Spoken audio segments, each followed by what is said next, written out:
As the elderly Chinese neighbors under my block always say, election coming, hello, election coming, be careful, hello, time to vote, election coming. Gone are the days where the opposition candidates were less savoury. It's a nice way to put it. Yeah, but I mean, I think there's enough ground sentiment to say that they want diversity of voices in Parliament. My wife has already said that she will leave me if I join politics. On record, bro. Okay. On record.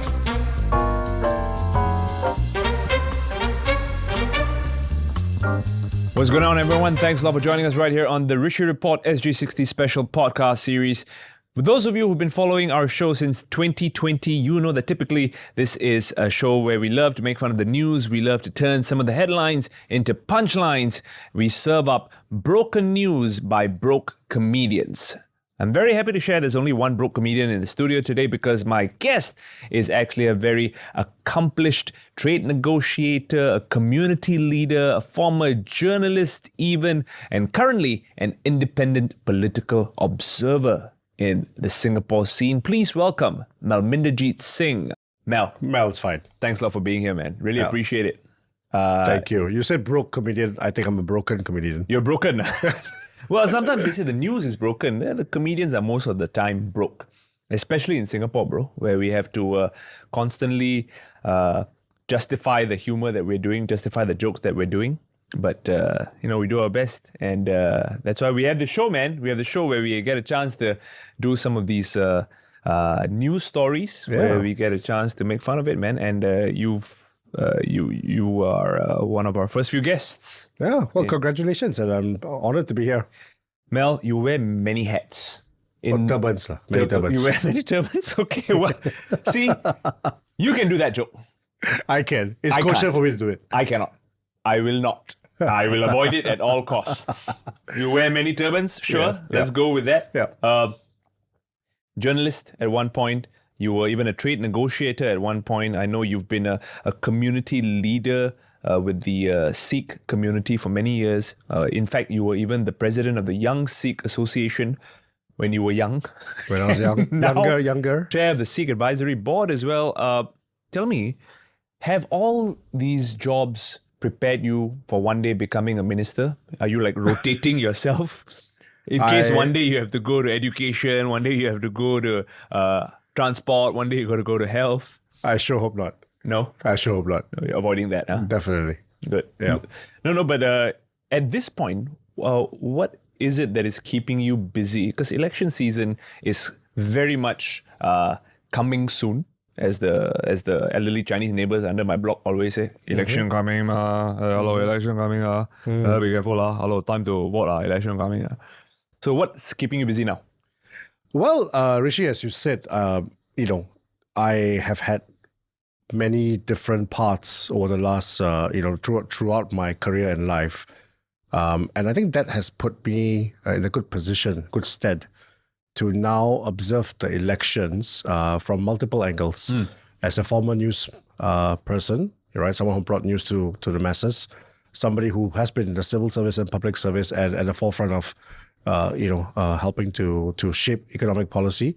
As a think tank person, I used to be in the think tank in both NUS and SMU as well, right? So somebody who took a step back and looked at research and stuff like that. Yep. And more recently, in the private sector, throughout my career, I've been helping businesses now more directly. I've also been with the chamber before, business chamber. So yeah, it's been many different journeys, pathways.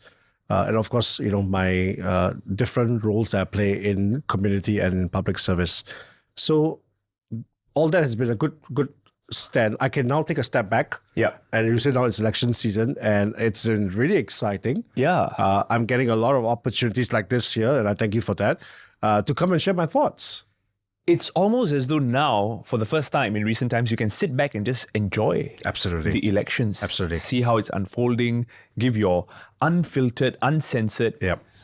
but expert opinions on various matters. Yeah. Expert, I don't know, but it's definitely my opinion. Alamak, I was going to set you up as an expert, but now Yeah. you're just demystified. You've debunked that myth. So, okay, Mel is not an expert. My wife and children will disagree on the expert part. But definitely unfiltered, unfettered. And I think for the first time, I'm enjoying being an observer and sharing my thoughts of that. At some point in the show, we're going to talk about your foray into politics. For those of you who maybe some audience members who watch the Rishi Report, they might know this, but I'm guessing a lot of people don't know that you do have some history in local politics. We'll get to that later on. Everyone, please stay tuned for that story as well. I'm just interested in your story because, trade negotiator, journalist, consultant, community leader, these are, in a way, very varied career choices. What was your story like growing up and how did it lead to Mel today? Yeah, well, Rishi, I don't know if Sharul is your biggest critic, but I can tell you that Simran, my wife, is my biggest critic and my biggest fan. And she will tell you that I'm a huge capo, right? I'm a busybody. I like to say I'm a curious individual. Like all journalists should be. Exactly, and that's probably why I went to journalism as well. But no, I think the short answer to your question is, why must we only wear one identity? We are all inherently made up of multiple identities. And why must we only aspire or strive to be one person, a journalist or a trade negotiator or anything else, a doctor or lawyer? Why can't we be more than that? Right? And I've always felt that I'm more than just that one individual. Yeah. And, it's an amalgamation of different identities, different personalities, and different curiosities. What kind of background did you come from living in Singapore? A very, very humble background. No, this is not a PAP new MP introduction. Right? Yeah, man, you are like setting up a story like, no, life was tough for me. Yeah. Even I grew up in the blocks of where? Whampoa Drive. Whampoa Drive. Yeah. 3-room HDB flat. But that's why I'm contesting in this area. No, okay, it's not that. Not a PAP candidate. No. Chill. But you know what? I mean, people do often poke fun at that and belittle that. But I think these stories need to be told. I think the day we stop telling these stories, we lose sight of celebrating our own success and our own journey. Yep. The Americans celebrate the American dream. In Singapore, there are many of us that have lived the Singapore dream. What is that, Mel? In your opinion, social what is mobility. Okay. I mean, so my own experience, I grew up in a 3-room HDB flat, then moved up the ladder along the way, my parents and I, and then they saved up enough money to send me to study at a decent university. I got a decent education, came back, worked, married a wife who also had had a good career in front of her. And, that helped to uplift the family. Yep. And today we live a much more comfortable life, right? And I think that's the story that many Singaporeans have seen. Social mobility is the Singaporean dream, you're saying. Here's a question. Do you feel like sometimes because of the aspirational nature of how we view the dream, does that sometimes bog us down with additional pressures in life? Does that sometimes hold us back from maybe enjoying some of the smaller things in life? What do you feel about that? I think it's a great question, Rishi. I mean, I often grapple with this ability to continue to dream and aspire, but at the same time of the pursuit of contentment, right? Again, going back to the Americans talk about the pursuit of happiness. Yep. And it's enshrined in their constitution and stuff. But I think generally I ascribe to the view of contentment. But it's important to continue to aspire, to continue to dream. And especially for people from lower stratas of society, I think if we don't give them the ability to dream and what to dream about, they will forever be stuck in that zone. So I think as a society in Singapore, we've done a good job in creating those platforms for upliftment and mobility. I think where we can do a better job with is to teach people what to dream about. As a kid growing up in a humble family, my aspirations often had a ceiling. What I would like to be in life and what not. But because I was exposed to a network of people who were far more prosperous, far more well-to-do, affluent backgrounds from in school or outside of school and different activities, I was then exposed to a life outside my 3-room HDB flat. And I said, wow, if these guys can do this, why not me? How do I get there? Right? So I was heartened to see last year, I think, when they revamped the ComCare assistance scheme in Singapore and then PM Lawrence Wong announced that besides the financial help that's given in the scheme, they'll also have mentors or coaches coming in to help families, because those are very important and useful levers to have. Yeah. Yeah. So it's taking it out of just the financial aspect, Yes. or the material aspect of dreaming, but also giving them some sort of guidance, mentally, emotionally, Helping them dream. That's basically it. helping them dream. You know, when we were growing up, Mel, maybe we're not from that much of a different generation. Yeah. But at one point, do you remember when the Singaporean dream was the 5 Cs? Absolutely. I was just going to talk about that. Yeah. This was something that if you grew up in the 90s, you knew that everyone was aspiring towards the car, Condo. credit card. Yeah, I forgot what the other two were now. Oh man, wait, we know this: credit card, car, condominium, cash, and country club. Country club. That's right. Yeah, Yeah. these were the 5 Cs that everybody was aspiring towards. Has that changed for Singapore today? I think somewhat yes. Somewhat yes. I think today those aspirations have changed. I mean, everybody talks about how Singapore has moved up the Maslow's hierarchy of needs, and today, it's not just existential, but it's also a lot more about identity, about self-fulfillment, about rights and expressions and things like that. And I think that's true. But there's still a section and a segment of society that still looks at these things as aspirational. Yeah. Right. There are still people in Singapore living in your one-room rental flats or three-room HDB flats who say, look, I would love that condominium. There's still people who take the public transport every day, or who walk to school or walk to work or whatever not, and say, look, I wouldn't mind a car. And I see these people in my extended family, and I know these are real issues and these are real lived experiences. Yeah. Do you think that given it is SG60, there's always a lot of talk about, hey, we're 60 years now. There's a big time for us, a big time for change. It's SG60, it's election year. Given your lived experiences and given the position you're in right now to enjoy the elections, like we said, are we truly on the cusp of change as a nation? Well, to some extent, yes. I mean, for one, Singapore is a small, open country. The world is going through tremendous change. And if the world is going through tremendous change, Singapore would definitely feel that winds of change as well, for sure.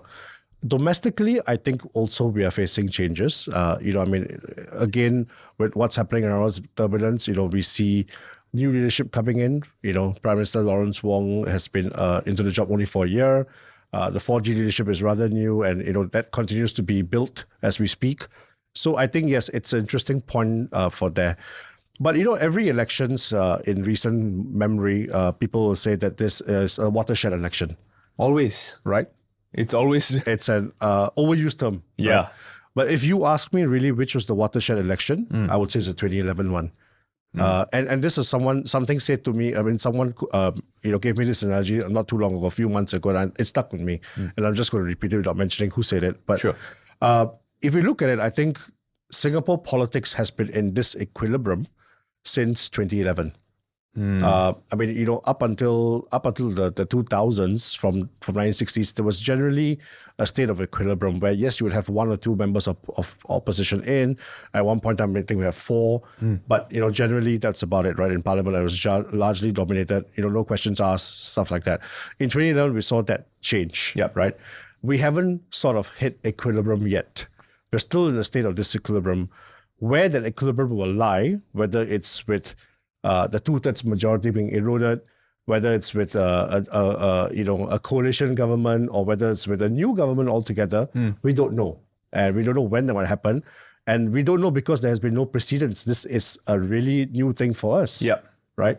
So I suppose that's the biggest change that we are being part of. What do you think brought about that change in 2011? I think there are a few factors, a confluence of factors. One is, I think, generally Singapore itself, society-wise, went through tremendous change, right? We became more diverse, more cosmopolitan. So the face of Singapore society changed, right? Economy changed. Let's not forget 2011 was 3 or 4 years after the global financial crisis. Yes. Right? So things were changing. People had lost jobs and stuff like that. So there were general undercurrents, right? On top of that, there are a few hot button issues in 2011, if you recall: transport, housing, infrastructure, population. These are all hot button issues, many of which I think have more or less been addressed, right? And I guess for the first time as well, the opposition saw a wave of good credible candidates, especially with the Workers' Party, step up and really capture some of the sentiments, were able to express and articulate it, and people say, hang on, gone are the days where, the opposition candidates were less savory, less, It's a nice way to put it. Yeah, Like right. you're saying that perhaps they were taken more seriously in that year than perhaps some of the years In the past, for In sure. the past. Yeah. You mentioned, we'll go back to some of the your observations of whom in this current election has caught your eye. Sure. In terms of new candidates that are popping up from the various parties. But before that, you mentioned something about a coalition government in parliament. Wow. Tell me how that would look in Singapore's context, because we don't have any precedent for that in this nation, Not in at our all. history. Yep. What might that look like? Well, I don't know, to be honest, but if you look around the world, it's usually two or more parties forming government together. And if you look at the two largest parties here, besides, the PAP, and then of course there's the Workers' Party. And I think you would definitely at some point realize that the Workers' Party has aspirations, ambitions to form government at some point, whether that's full candidate slate or not, right? But if they do chip away and win enough seats in Parliament and chip away the dominance of the PAP, you may down the road find a situation where the PAP is unable to form government on its own, and then looks at the next biggest party in Parliament, and could be the Workers' Party, could be another one, but I don't know. But as it seems, could be the Workers' Party. Yeah. At this point, you don't feel any of the other parties are close to that? Not yet. Not yet, right? Not yet. Although I would say that they have definitely gained in popularity and credibility in recent times, and they all have their own supporter base. So the PSP has its own, SDP seen has its that. own. Yes. Right? Ascribing to different policy beliefs and approaches. Let me bring you to one of the things you mentioned earlier about what the change is in this year. You mentioned it's also PM Wong's first election As Prime Minister. Prime Minister. Yep. Right. How do you think that plays into this entire election season? How would he be feeling, you think? Well, I think there's a lot of pressure on his shoulders. For one, I think most importantly, guiding the country through the current storm. I know PM Wong. I've worked with him before in different capacities. I know he's someone who has got his heart in the right place, and he's definitely, he believes in the betterment of Singapore and Singaporeans' lives. So looking around at what's happening in the world now, and I feel in Singapore, we haven't quite felt the brunt of it yet. I think it will only increase. And let's not forget that this current wave of job insecurity, it's only fueled by the tariffs. Not even talking about AI job insecurity or job losses yet. That's akan datang. Are those effects being felt in other parts of the world already? Not entirely. Maybe in small segments, but that's something that will hit the world in a bigger way in the next 2-3 years, for what I hear or what I read. Yeah.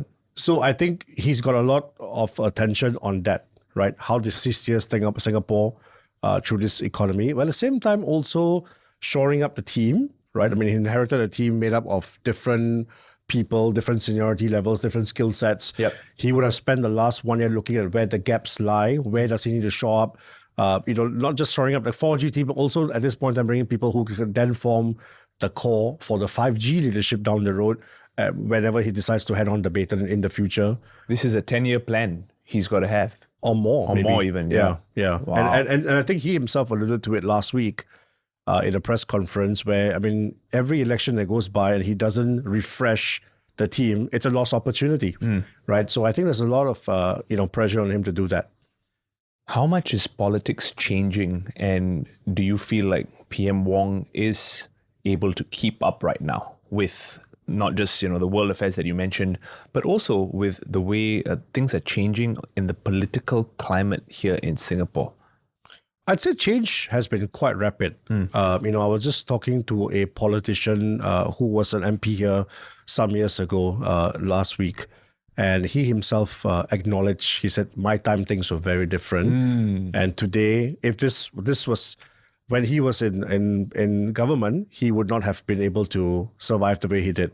And the pressure, the demands, the expectations today of politicians are a lot higher, a lot more. Particularly more so, I think, if you are from the PAP, the ruling party.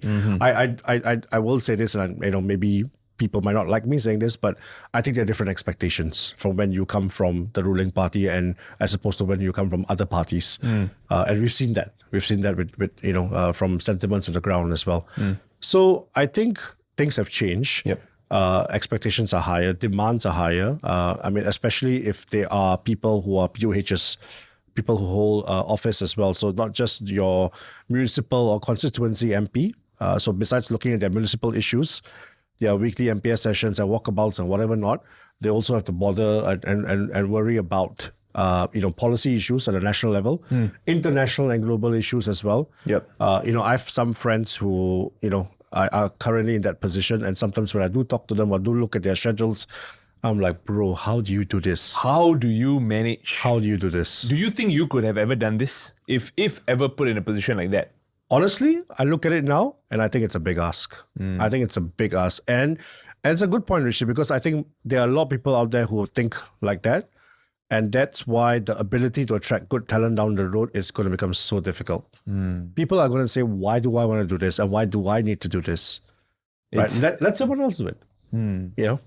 Is it do you think being a POH sometimes is a thankless job? Oh, absolutely. Like if everything is going well, nobody will come and give you a pat on the back. Yep, absolutely. But the moment there's one screw up, whole world will come. In the words of Mr. Wee, my neighbor, one mistake, everybody come and bite your backside. Absolutely. Yeah. No, Mr. Wee's a smart man. Yeah, man. No, true, for sure. I think it's a thankless job. I think it's also one of those jobs that, people, even if you do well, people will say, yeah, but he's paid $1 million salary, so he's expected to do the job. Right? It's like that football meme. I don't know. Okay, if you're on the internet, you see that football meme where you have the star player who has an open goal, and then the fella misses the open goal, and then there's this guy in Spanish going on a rant, and he says in Spanish, "Oh, you can make millions of dollars. You only eat the best food. You get the best medical care. You drive sports cars. You have the most beautiful models that you date, and this open goal you can't even kick." This is all in Spanish, lah. But it's sometimes maybe that's the attitude. I saw that on Instagram. Yeah, you know what I'm saying, right? So sometimes maybe that's the attitude, right? Hey, hello. Yeah, it's your job. Yeah. You're expected to, we are paying you. Right. Everybody on the street goes like, hey, taxpayers' money, man. Hey, you're getting $1 million salary from taxpayers' money. Yeah. You can't even get this right. Yeah. But is it really one job, Rishi? Or is it more than one job? I think it's a lot of jobs, bro. Yeah. I think I have very little experience, and I think I'm going to say on record right here that I don't think I'm fit for office. I don't have the energy, the attention span, the caliber. No, cannot. So I think it's a difficult job, man. For that matter, I think regardless of whether you are in the ruling party or whether you are running in opposition, I think it's all just a thankless job. No, everybody is held to such high standards, bro. Yeah. It's wild. I suppose the sacrifices are different, right? In opposition, your sacrifices are a lot different compared to when you are in government. Yep. Right? I mean, I would acknowledge that both sides have to make sacrifices.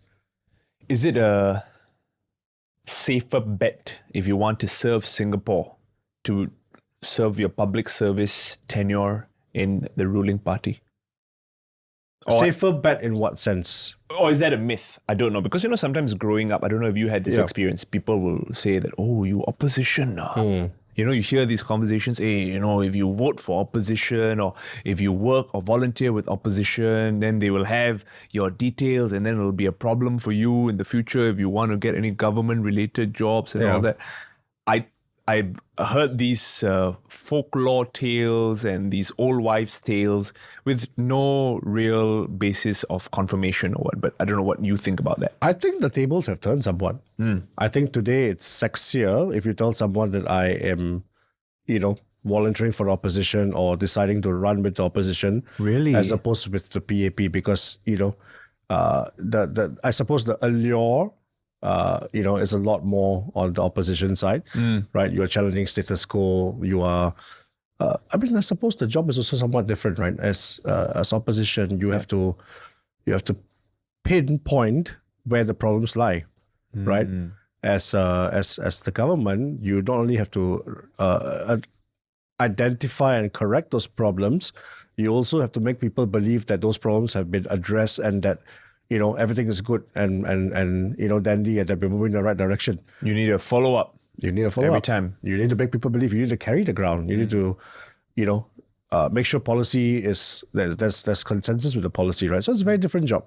Yeah. Job scope is very different. Equally important, you think, in this current political climate? Having a healthy opposition in parliament? I think diverse views are always welcome, and political pluralism is always welcome. I would like to. I think the narrative and the conversations around diversity of views and political pluralism has taken a very single dimension angle, which is that we need more voices in parliament. We need more opposition voices in parliament. I mean, honestly, my point of view is that the views need to be diverse, the inputs and feedback need to be diverse, but decision making sometimes is not the most effective if it's diverse, right? Too many cooks. Too many cooks spoil the broth, right? So I agree with diverse views, but it's where in the spectrum of the chain that you get those views and where they factor in that it makes it more pragmatic and efficient. Is there, you think, the right balance? How many seats, how many percent? Is there, I don't know, any kind of formula based on your reading and your knowledge and your interaction in these areas? Is there, you think, like a formula that we will get it right? That, okay, X percentage is ruling party, X percent of opposition seats, and that's what is best for Singapore at this time? I don't have an answer to that, simply put. But I mean, there is no reason why we can't see more opposition seats, or may see more opposition seats in the coming elections. Yep. Anything can happen. So I would say that we have to know what we are wishing for. We have to know, the implications of our actions. Yep. And whether it's something that we're comfortable with. If we are, then so be it. Right? It's a democratic elections. And as much as people think it is free and fair elections, to at least the voting process is free and fair. So yeah, people are free to make their choices, right? Any chance of a wipeout at any point in our history coming soon or coming up? Either way? Yeah. It's never, I know it's not happened in a really long time, Yeah. but some discussions sometimes pop out, is it going to be a wipeout election or even a term sometimes being used as a freak election? Yeah. Wipeout of the government, not yet, because that's because of a function of the number of seats that are being contested. I think, yes, there's opposition contesting virtually every seat. Yes. And I think there was a news article yesterday that said this is going to be the most hotly contested elections in recent times. I don't think there's any single walkover this year, from what we see. But then again, there are, different quality, different spectrums of opposition as well. Not everyone will garner the same support as the more popular opposition parties. So we might not see a wipeout of government or at least an erosion of government.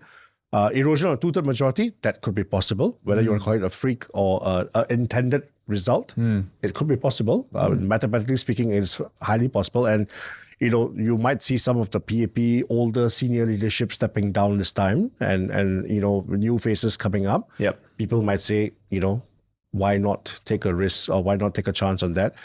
Wipeout opposition, I don't think that will happen. Okay. Honestly, I don't think it'll happen. I mean, I think there's enough ground sentiment to say that they want diversity of voices in parliament. I don't see, even with the current global environment, which of course is a cause for concern, I think there's still enough people to say that, yes, I still want voices in parliament. It's fantastic, Mel. Thank you very much for sharing those thoughts. We're going to take a short breather right now, and when we come back, we'll learn a little bit more about my special guest, Malminderjit Singh, here on the Rishi Report. Well, there's always one person. It could be a relative, it could be a taxi driver, it could be someone you meet in the elevator on the way to work. This person's response to anything that you tell him is, of course, ma, election coming.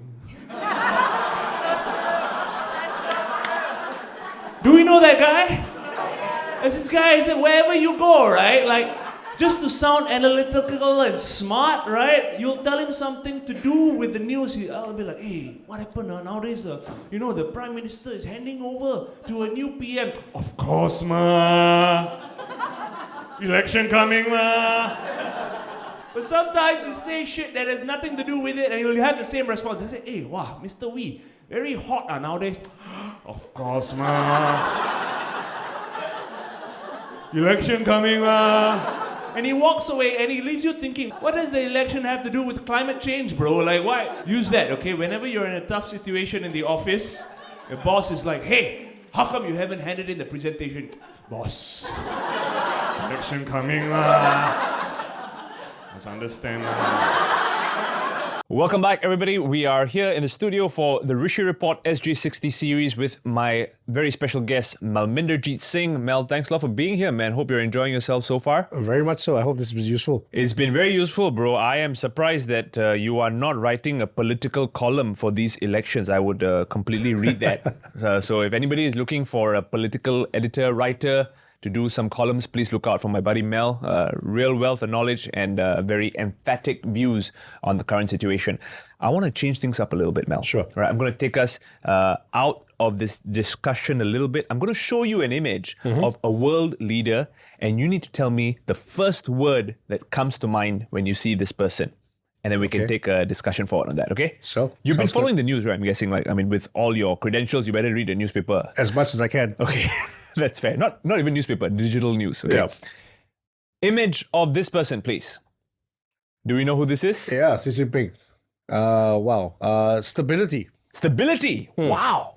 First word that comes to mind when you see Xi Jinping is stability. Yeah. Okay, tell us. Why are you telling us that? Because look, it is well documented that there is almost an escalating trade war going on between the US and China. I don't even know where we are at right now because it changes so quickly.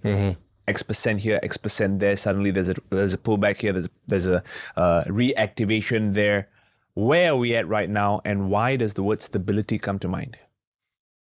Well, where we are right now is so hard to follow, Rishi. I mean, like as you said, it virtually changes every hour or every minute, right? So last I know, there were some carve-outs for some products by President Trump, saying that some technology products will not be covered by the tariffs. And that's the latest I've read of this, right? And I suppose there's also a lot of inquiry and attention now as to on the timing of his clawback or the reversal of decisions. And whether there was any market, whether he tried to game the market in any sense, because he did come out on his platform to ask people to buy just a few hours before he made this decision. So, whether he and his friends or anybody else benefited from it. So I suppose that's there. I would have loved to be a fly on the wall in that Oval Office or wherever, he made those decisions, right? Just to know. Yeah. But anyway, stability for Xi Jinping, and I mean, I think there cannot be bigger contrast, the two leaders we're talking about here. You're talking about Donald Trump and Xi Jinping. That's right. Yep. Right. I mean, here's a man, of course, there are different political systems as well. I'll acknowledge that. But here's a man who, takes long-term view of things. Here's a man who, thrives in and, I guess, enshrines and enforces political stability in his country. And it has benefited the country, right? And continues to benefit the country. So to me, when I look at him, I see a man who, knows what he's doing. Yep. I see a man who has a long-term view of things. And I see a man whose actions, views, and policies benefits the people around him, benefits his immediate society and nation. China has come out and said that they don't care if the US never does any kind of trade with them ever, right? I think there was a very defiant interview that was given where one of the diplomatic reps said that, we don't care, we survived. China survived 5,000 years without the US. We'll survive 5,000 more. US was there for a very short period. Yeah. What do you think about that tone? I mean, is it just defiance in the face of bullying, or are they being arrogant about this? I think it's giving the Americans a dose of reality, if you ask me, because there is no way, that America can survive, or at least its manufacturing can be reinforced without China. And I have to give you two reasons for that, because tariffs alone are not going to bring manufacturing jobs back to America.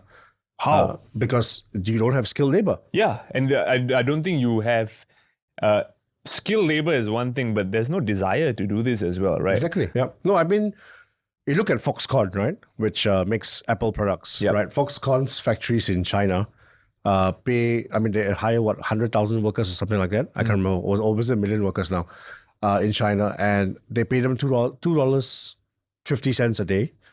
They stay in dormitories. Wow. Are the American workers willing to take that? Definitely not, right?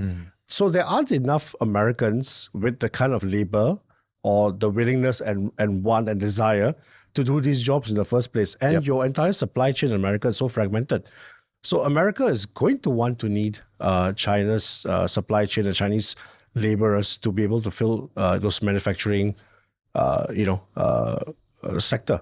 I mean, you look at sorry, I'm just going deeper to this. Go. You look at again Foxconn. I think they tried to fill up. They promised, what was it, 13,000 jobs in Wisconsin, if I'm not wrong. Okay. They've only filled 1,000 of those. Oh. They were unable to fill 12,000 jobs. Tesla, with its whatever you call it, I forgot what's the product now, the robo product that they had. They were going to build a factory, or they built a factory in Nevada, saying that they wanted to build that there.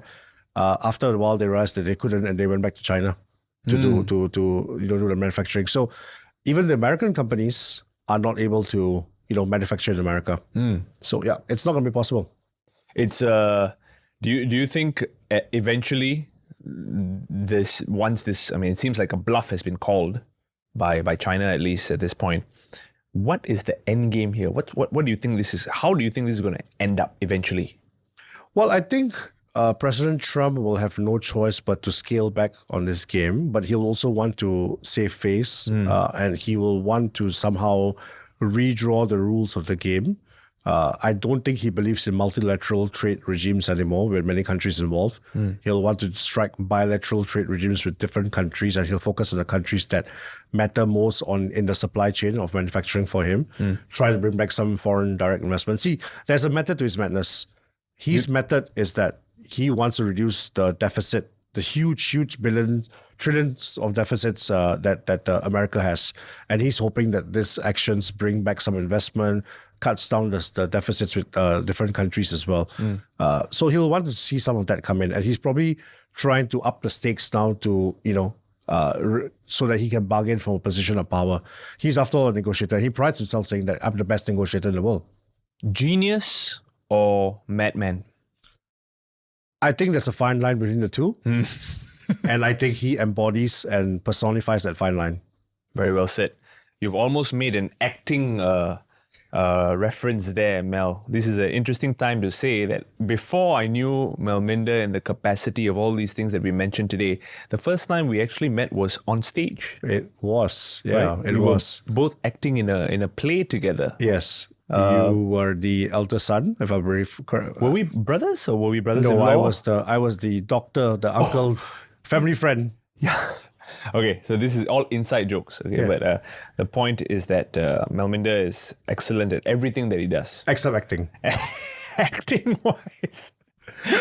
Professional journalist, trade negotiator, very accomplished community leader.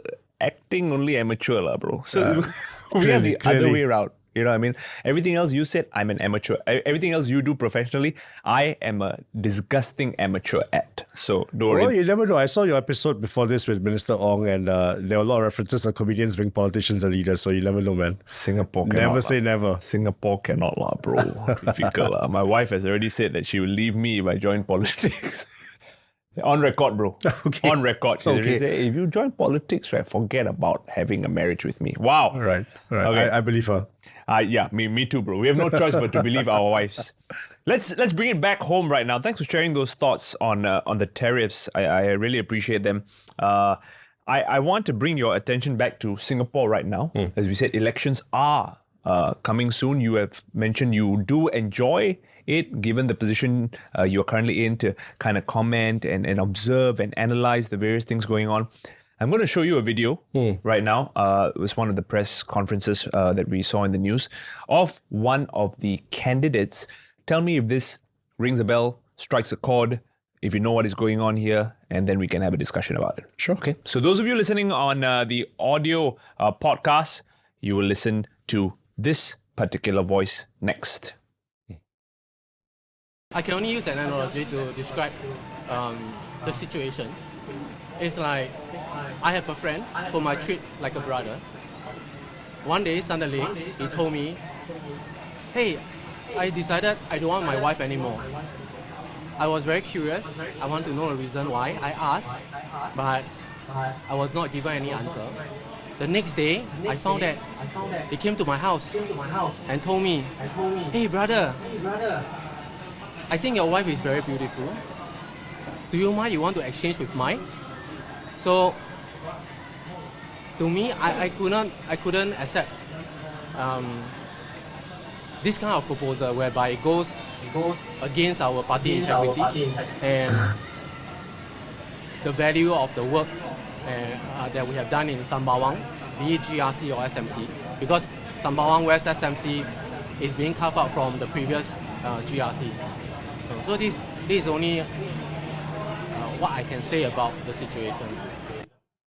Thank you. Okay, so those of you who are listening in, that was Mr. Spencer Ng, who is the Sec-Gen of the National Solidarity Party, giving some comments about a situation that I'm hoping Mel can set up a little bit for us. What is going on here, bro? Well, it looks like he doesn't believe in swing votes. Not a swinger. No, but jokes aside, no, I think this is a very serious issue. In fact, after watching that video, and I've watched that video a couple of times on. Why are you watching that video so often? Now you tell me. How many times have you seen that video? I blame it on Instagram algorithm. Too much election news and it keeps appearing in my feed, right? Bro, you sure election news or is this like, some weird marriage kink news? Trust me. So I have some sympathy for him. I mean, he comes across as being very earnest. I think, his claim is that they have worked the ground a fair bit. But then again, the SDP, which is the other party he's talking about, and he's trying to avoid a three-corner fight in Sembawang GRC. And I think one of Sembawang West that has been carved out as a SMC as well. Okay. So the SDP also claims that they have done their work, especially with their Sec-Gen Chee Soon Juan in the SMC. So both are staking claim to Sembawang, and both are saying that they feel that they should be the right heirs of the opponent of the opposition party there. So whose wife is now whose wife? Which is the wife that they are? I know that context, but I still don't understand the analogy. That is my challenge. Yeah, so he is saying that my wife is Sembawang GRC. Okay. And they are SDP is offering Holland Bukit Timah. Right? Which is, in this analogy, their wife. Their wife. So SDP has been contesting Holland Bukit Timah for a long time. So they are now saying, let's swap. Okay. Yeah. Okay. Yeah. Thank you for clarifying. So if you didn't understand that analogy, Malminderjit Singh, for the first time on the Rishi Report SG60 series, has given you clarification on what this whole wife swap analogy is, man. Sometimes I feel like taking the election seriously, but with interviews like that, I sometimes cannot, bro. I'm trying so hard to do like a proper, insightful show here, but this kind of interview, how can we? Like you say yourself, right? The jokes are coming left, right, center for you. Yeah, I mean, whoever says that Singapore elections is boring and not exciting, really, I think... Come on, man. We have come a long way on that front. You got to get with the program. There's a lot of fun stuff. Yeah. No, but this raises a very important point about the kind of optics during elections that you put up, right? So the National Solidarity Party, Sec-Gen, has come out and done this. What does an interview like this do for the credibility of the party or the trust of the potential voter, in your opinion? No, I think, in fact, I would say he has done okay because, like I mentioned, he earned my sympathy as well because I think he's trying to show that I'm earnest, we have walked the ground here, and, that has given us the legitimacy to contest in this ward. I don't think that is a bad move. I don't think that it's got any malice or bad intention. So I think there will be voters who will feel that, okay, this guy's earnest about it. Yep. Right.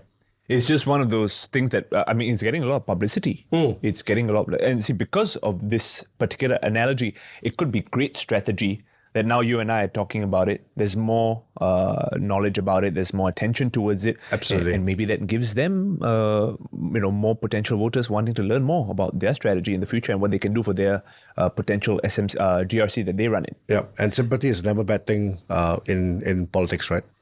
It is always good, bro. Yeah. You must.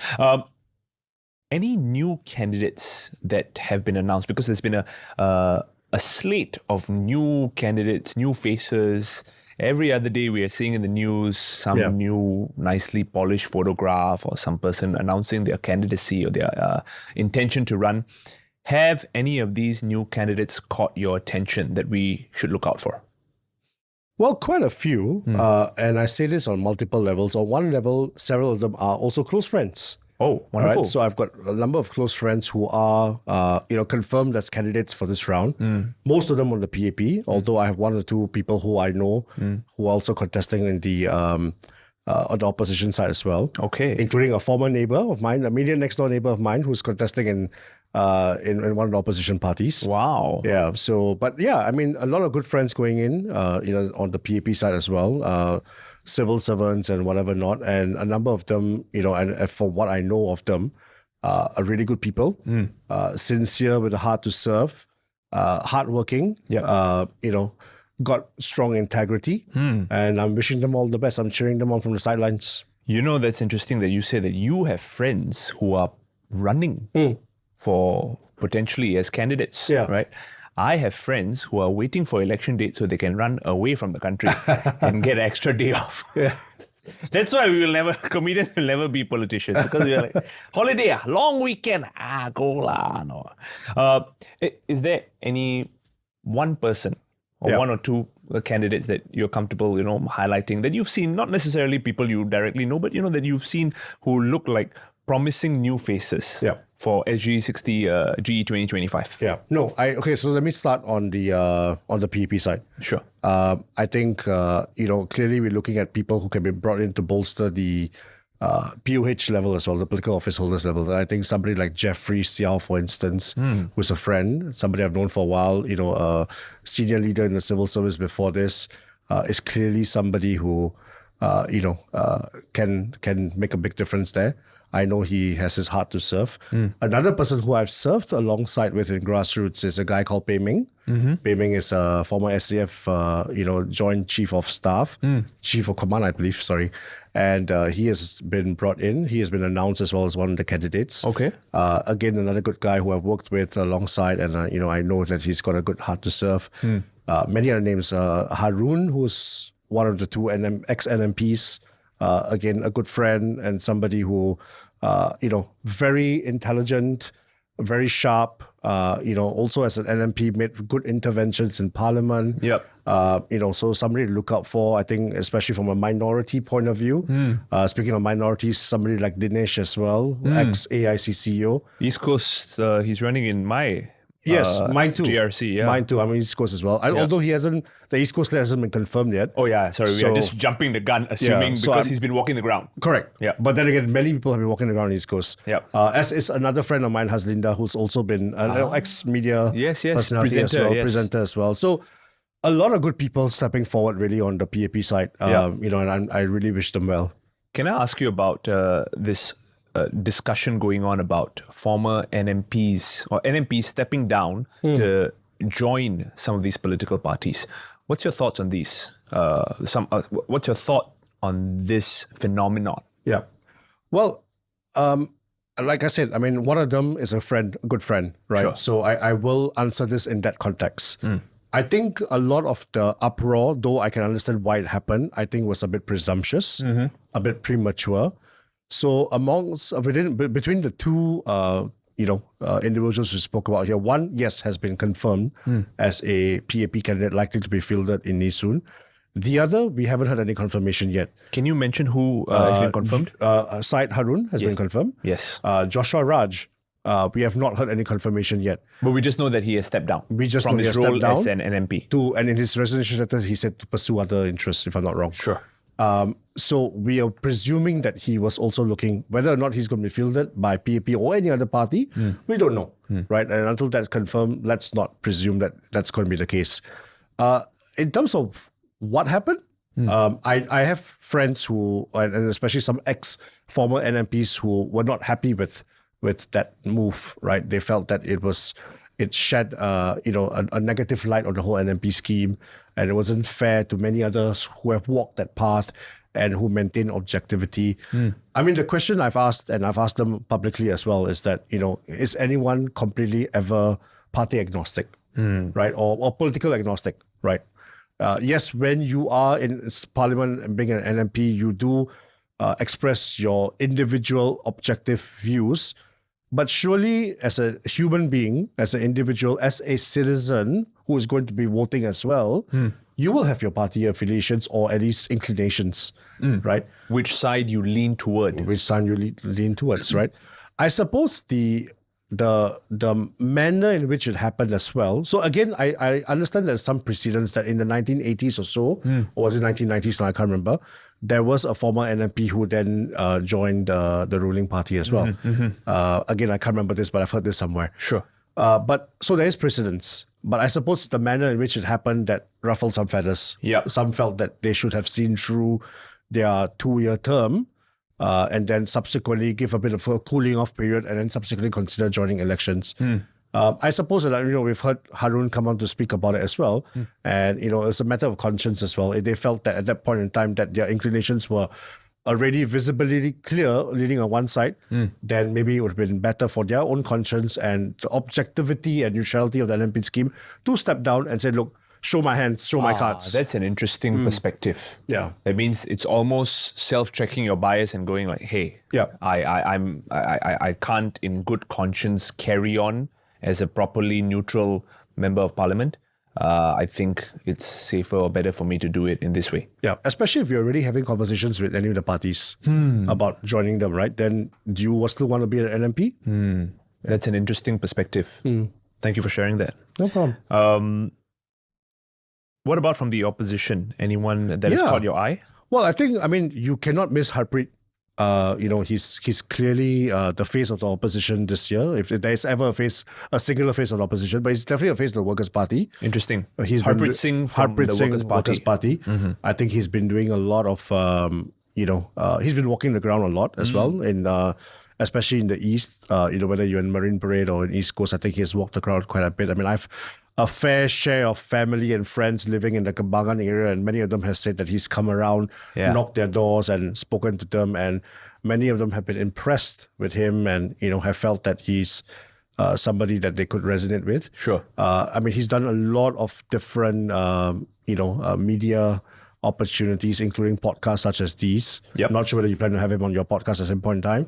We actually had a conversation recently about it. We're working things out. Perhaps there will be an interesting time. Yeah, but I saw him on one of the other podcasts recently last week, and he's done a few, and I think he's clearly positioning himself, sharing. He's eloquent, he's articulate, and I think he carries with him some persuasiveness as well. So definitely a step up as far as the general view of opposition candidates are looked at upon in Singapore. That's good. So definitely one to look out for. I'm sure there'll be a lot of people looking out for him. Yeah.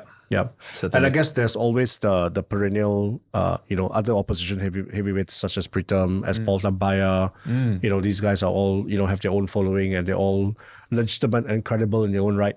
Okay, good. It's shaping up to be an exciting election season. Yeah. Is it not? It is. I think for more reasons than one. I think on one hand, you're seeing a huge refresh of the PAP, right? Many of the old guard stepping down, many new faces coming on. We spoke about 4G, refreshing 5G, building the pipeline for 5G earlier in this episode as well. And I think that's exciting.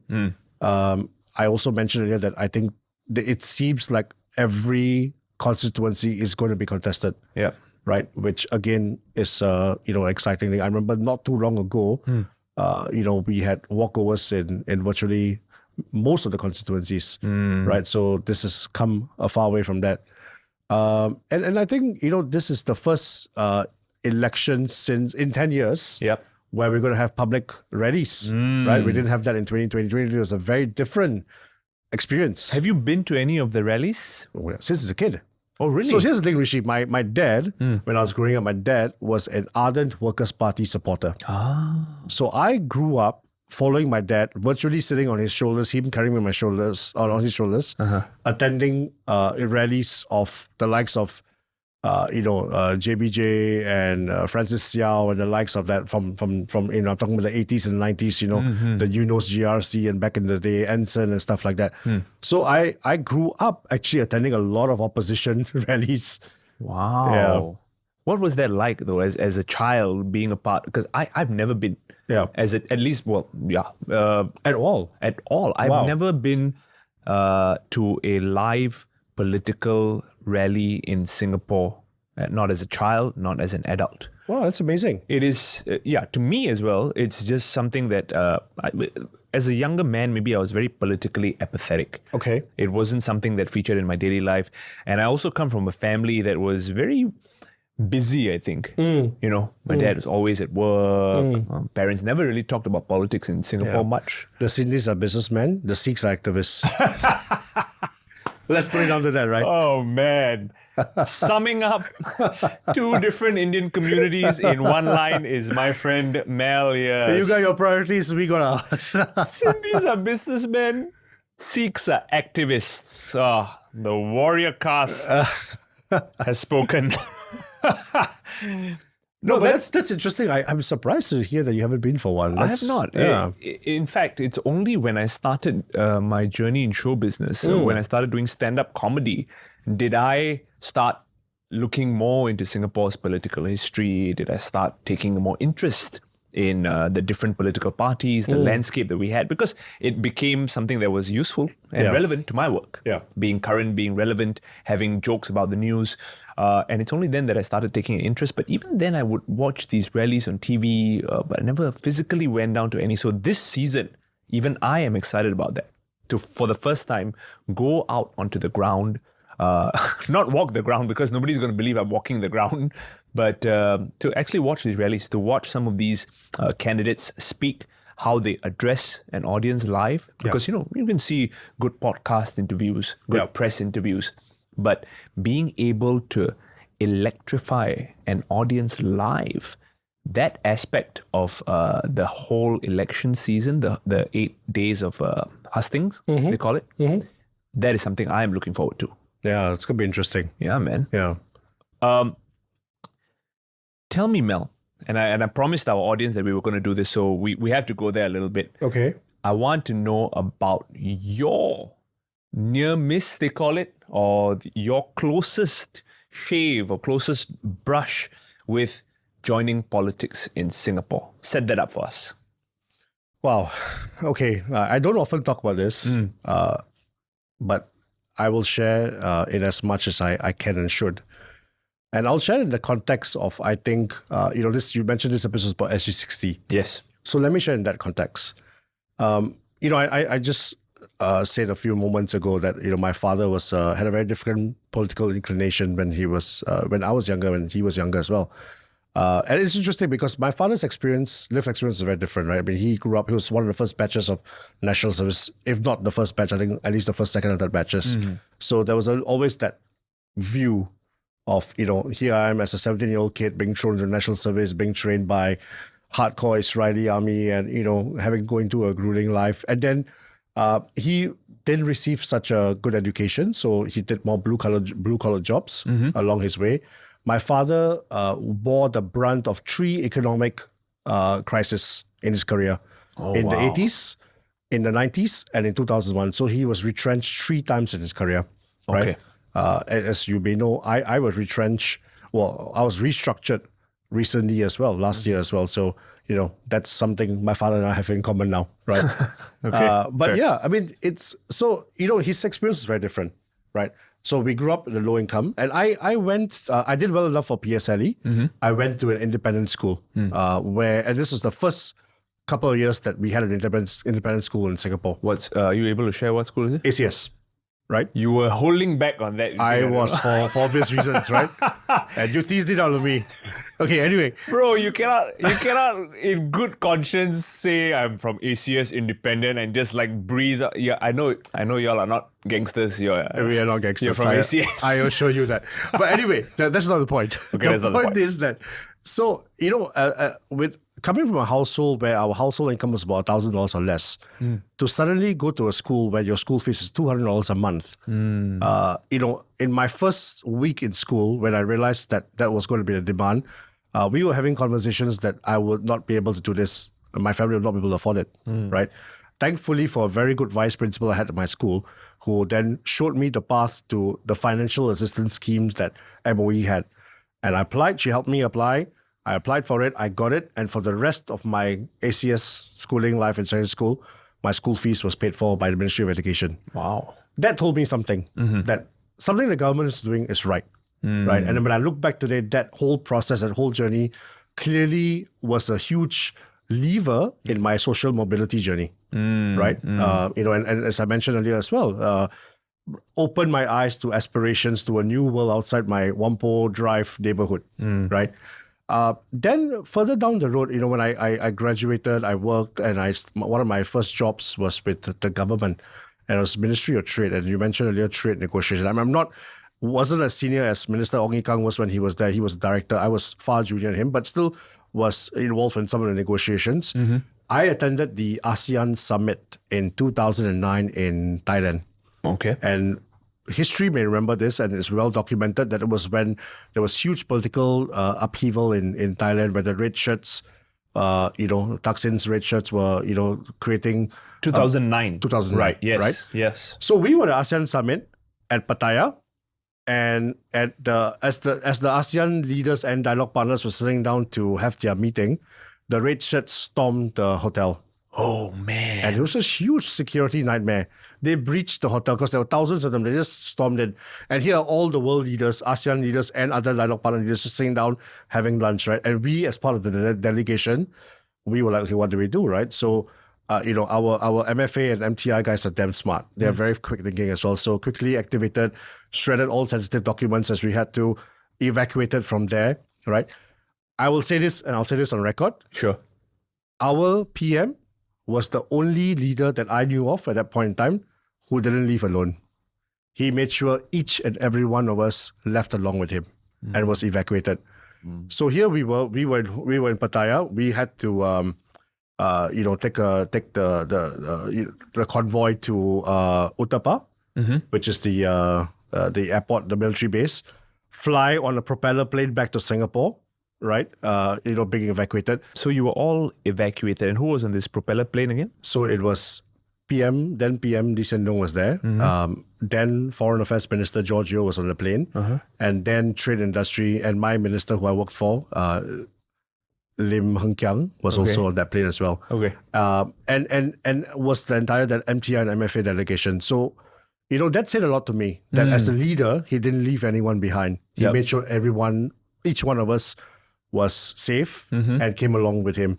I can't say that that was the same for all the other leaders that were there. So that told me a lot. Shortly after I came back from that trip, I revisited my interest to serve the community. And I spoke to a couple of people, and I started serving in the grassroots and in doing some political work. Because I told myself that, here was a leader that, cared a lot for Singapore and Singaporeans. So it sounds like there have been multiple milestone moments in your life where the current or the establishment at the time has actually in many ways not left you behind. Yes, despite you being from like you said, maybe a humble background, low income family, or even in the example you're sharing about being evacuated from a security situation. Even in that case, literally, you were not left behind. Yeah, physically and metaphorically.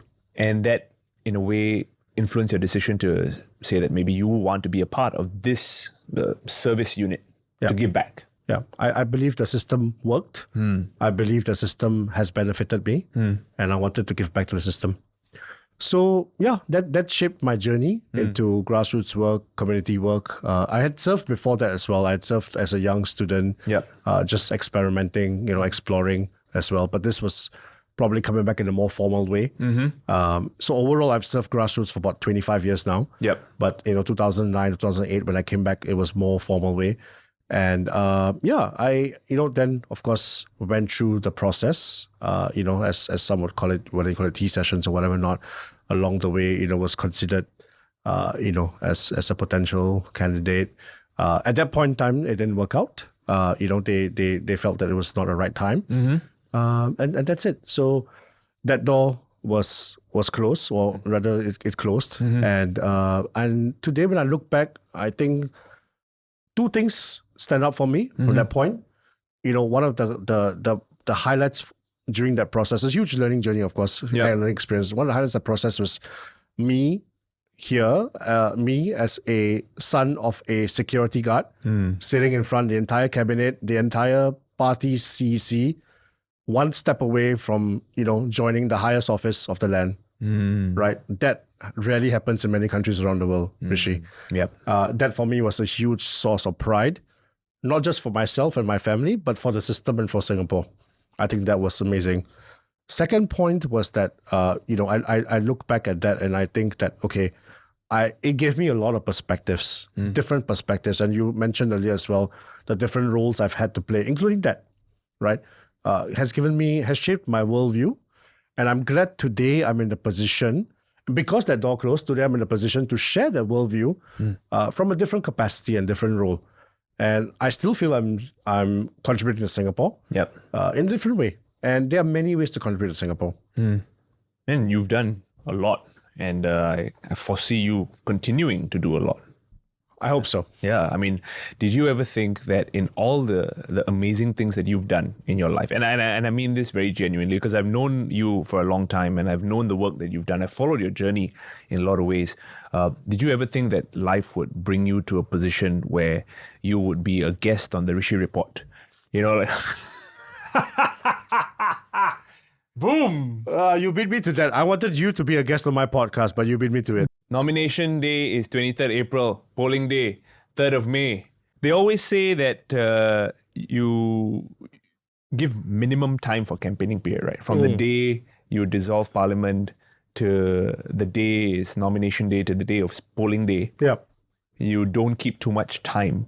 Is that just political strategy? Because typically that's what it's been over the past few elections. Well, I don't know about that, and I don't know about previous elections, but I can say for these elections, I think the government is keen to wrap things up given the current environment. We've said before on the show today as well that things change literally by the hour, right? Not even by the day. Yep. And I think you need to have more domestic stability and certainty if you are going to want to, deal with that. I mean, you need to steady the ship, basically, right? If you're going to deal with a storm, you need a steady ship, right? So I think the action taken to steady the ship, whichever way that ship steers, right? You just need to know what's the next course of action in the next 5 years. Who is it we're going to be working with for the next 5 years, right? Because the next 5 years looks like it's going to be a crazy time, a wild ride, right? And who is going to be at the forefront to lead us through that storm? I guess, given the latest news that we've just heard, we're going to find out very, very soon. Very soon, indeed, yeah. Mel, thank you so much for being a guest on the show. Thank you for sharing your personal story, and thanks for sharing all your expert opinion. I will still call it expert opinion because it's higher level than mine. If you've enjoyed this episode, that was a very good friend of mine and special guest, Mr. Malminderjit Singh, sharing his views as an independent political observer right now, enjoying the elections, which we've just heard is going to be nomination day, 23rd April, polling day, 3rd of May, general elections 2025. We'll see you on our next episode of the Rishi Report SG60 special with another cool guest who is going to be taking us through these election periods as well. I've been Rishi Putrani. We'll see you very soon.